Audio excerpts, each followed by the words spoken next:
Evangelio según San Juan. Jesús fue al monte de los Olivos. Al amanecer, volvió al templo y todo el pueblo acudía a él. Entonces se sentó y comenzó a enseñarles. Los escribas y los fariseos le trajeron a una mujer que había sido sorprendida en adulterio, y poniéndola en medio de todos, dijeron a Jesús: Maestro, esta mujer ha sido sorprendida en flagrante adulterio. Moisés, en la ley, nos ordenó apedrear a esta clase de mujeres. ¿Y tú qué dices?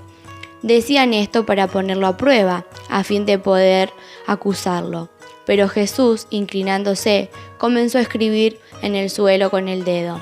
Como insistían, se enderezó y les dijo: El que no tenga pecado, que arroje la primera piedra. E inclinándose nuevamente, siguió escribiendo en el suelo. Al oír estas palabras, todos se retiraron, uno tras otro, comenzando por los más ancianos. Jesús quedó solo con la mujer que permanecía allí, e incorporándose le preguntó: Mujer, ¿dónde están tus acusadores?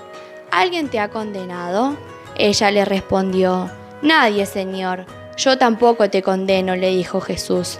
Vete, no peques más en adelante. Hola amigos y amigas.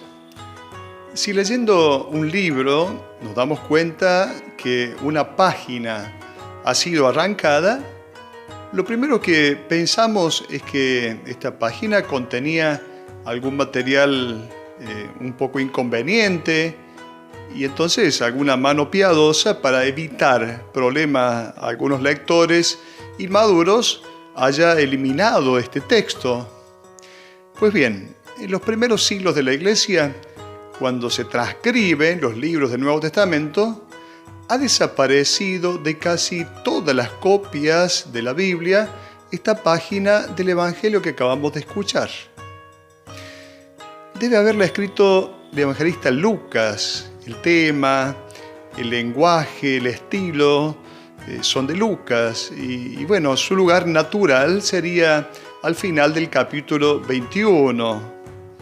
Si bien lo hemos puesto en Juan, pero corresponde estrictamente a Lucas. Es allí en efecto donde la colocan un número importante de manuscritos antiguos. Los líderes de la comunidad cristiana deben haber pensado que las palabras de Jesús, yo no te condeno, podrían ser malinterpretadas como un permiso a las mujeres para pecar y por lo tanto era mejor ignorar el texto. Por eso es un texto que ha traído muchos problemas en la comunidad cristiana primitiva. El verdadero motivo, sin embargo, de esta sospechosa página censurada tal vez sea otra, que era la práctica penitencial que se había establecido en los primeros siglos de la Iglesia. Sabemos que con el aumento de la cantidad de los números, a veces baja la calidad. Con el aumento de los números en los cristianos de los primeros siglos, había caído, diríamos, la calidad moral de la comunidad. Y se dio paso entonces a un cierto laxismo que justificaba cualquier comportamiento como lícito. Por lo tanto, como reacción a esto, se extendió la creencia de que la Iglesia, tratándose de pecados graves, podía perdonar al pecador, pero solo una vez en la vida, y sobre todo estos tres pecados que eran el homicidio, la apostasía y el adulterio. Jesús va a decirle a esta mujer, yo no te condeno. ¿Se trata de una mujer pecadora arrepentida? Vamos a ver que no es esto. No hay absolutamente nada en el texto del Evangelio que nos haga suponer que esta mujer adúltera se había arrepentido. Y es justamente esta la razón del tortuoso recorrido histórico de esta página del relato. La mujer del relato, sin embargo, fue perdonada por Jesús sin esperar a que ella pidiera perdón.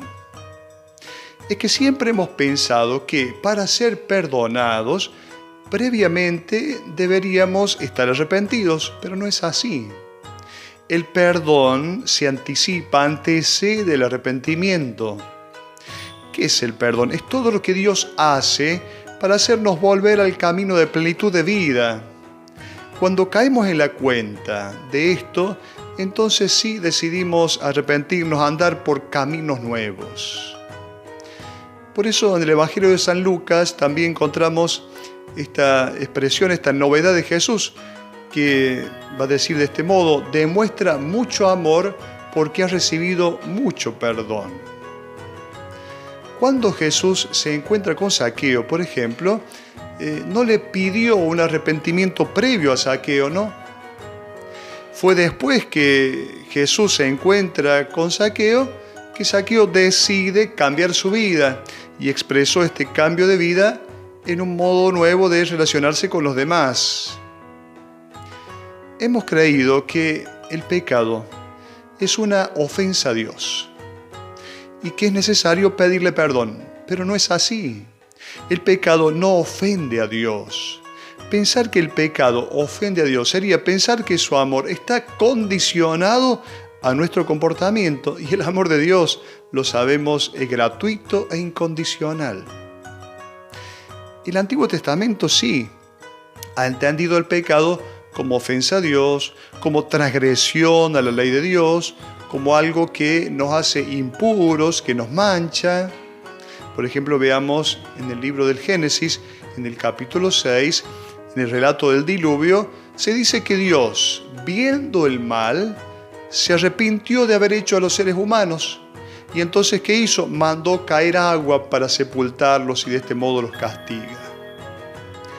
Aquí notamos entonces, en este relato, cómo la transgresión de la ley, justamente de este modo, la transgresión de la ley de Dios va a significar luego que Dios manda un castigo.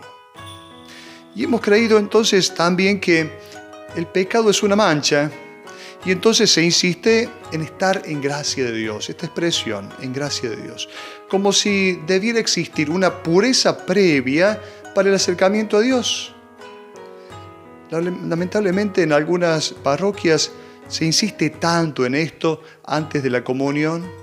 Pareciera que la comunión fuera un premio para los buenos, cuando en realidad es medicina para los enfermos. Jesús ha dicho: el médico no viene a sanar a los sanos, sino a los enfermos. Por eso deberemos desandar algunos caminos. Hemos puesto en nombre de pecado a lo que no es otra cosa que parte de nuestra condición humana frágil, débil, limitada. Estamos en camino a la plenitud, pero estamos en camino. Y alcanzar la plenitud nos lleva años, nos lleva quizá toda la vida. Somos seres en crecimiento, y en este crecimiento todo es para el aprendizaje. A veces hemos pensado que Dios nos castiga por nuestros pecados, pero un niño que se cae, ¿acaso la madre va y lo golpea porque se ha caído? Sobre el mal que ya tiene, haberse caído, ¿le aplica acaso la madre otro mal? Claro que no. La perfección no es algo perdido en el pasado, como nos decía la doctrina del pecado original. La plenitud es una condición hacia la cual nosotros caminamos. Veamos ahora cómo inicia el Evangelio de hoy. Habla de un amanecer de Jesús en el templo. Este amanecer nos indica un nuevo día que va a significar una nueva justicia, un nuevo día que surge, un nuevo mensaje dado por Jesús. Un nuevo mensaje que va a significar que la justicia no está ligada al castigo de Dios, sino que la justicia tiene un nuevo nombre.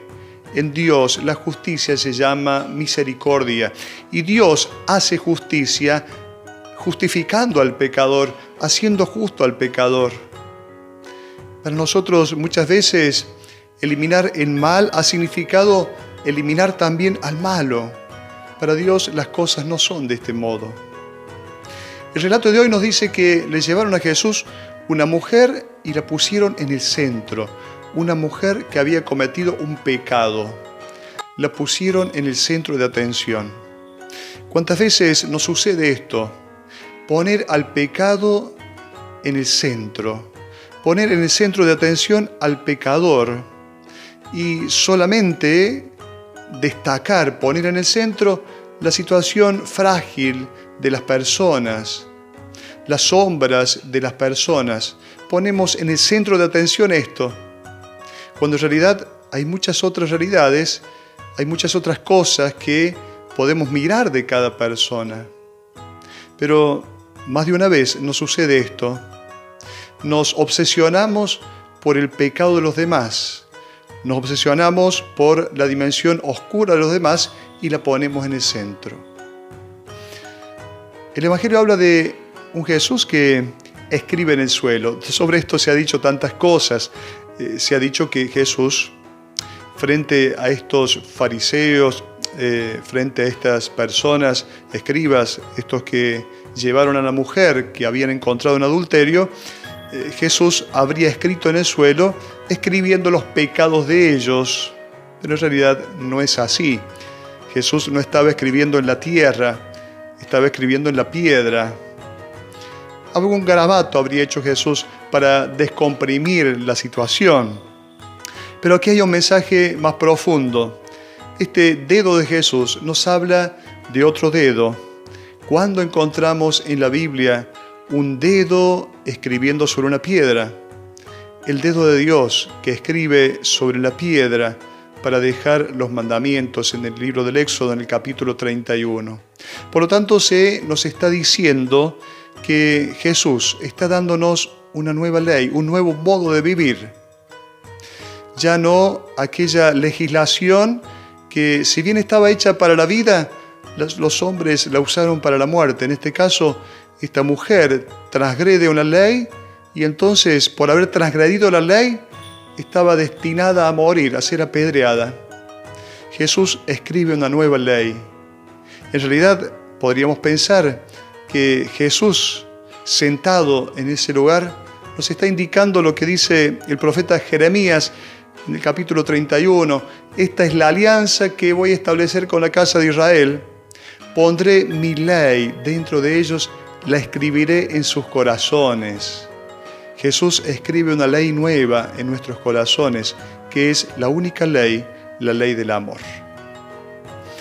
Esta expresión de Jesús, yo tampoco te condeno. ¿Qué es esta expresión?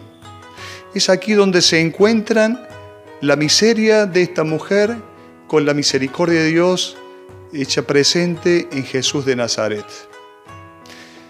Tal vez Él no te condene ahora, le podríamos decir a esta mujer, pero claro, después te va a juzgar y te va a castigar en algún momento más adelante, cuando estés tranquila luego, ¿qué va a pasar contigo? Prestemos atención. Jesús no dice a la mujer pecadora, por esta vez yo no te condeno. No le está diciendo por esta vez. Claro, esto hubiera dejado satisfecho a los rigoristas de los primeros siglos. Pero Jesús dice, yo no te condeno, simplemente esto. No te condeno ni hoy, ni mañana, ni nunca, ni tampoco con un infierno que nosotros hemos inventado para mandar allí a los condenados. Jesús no habla de esto. Vete, no peques más en adelante. Esta frase sería una frase agregada posteriormente. Algunos biblistas hablan de que esta frase fue agregada posteriormente para, diríamos, un poquito amortiguar la situación de aquella expresión de Jesús, yo no te condeno, para que aquella expresión de Jesús, yo no te condeno, no quedara tan laxista y entonces no peques más en adelante, traería un poquito de exigencia a la presentación del Evangelio. En realidad, lo que Jesús quiere decirle a esta mujer es, no te provoques más herida. Porque el pecado es esto, el pecado es provocarnos una herida. No peques más en adelante. Le está diciendo a esta mujer, no te hagas más daño. Porque el pecado es una renuncia al deseo de plenitud. El pecado es querer permanecer en el sentimiento de culpa rechazando este bálsamo que nos hace renacer, que nos da Dios. El pecado es no aceptar ser sanados por Él. Por eso Jesús le va a decir, no peques más en adelante.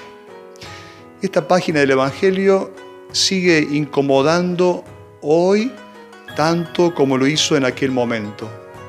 Sigue inquietando a quienes continúan arrogándose, no ya con las piedras en las manos, sino difamando, marginando, pronunciando juicios severos, alimentando desconfianzas o difundiendo habladurías. Jesús no tolera que nadie arroje estas piedras dolorosas y crueles contra quienes apenas se sostienen de pie, a veces doblegados, muchas veces doblegados por el peso de sus propios errores. Hasta la próxima.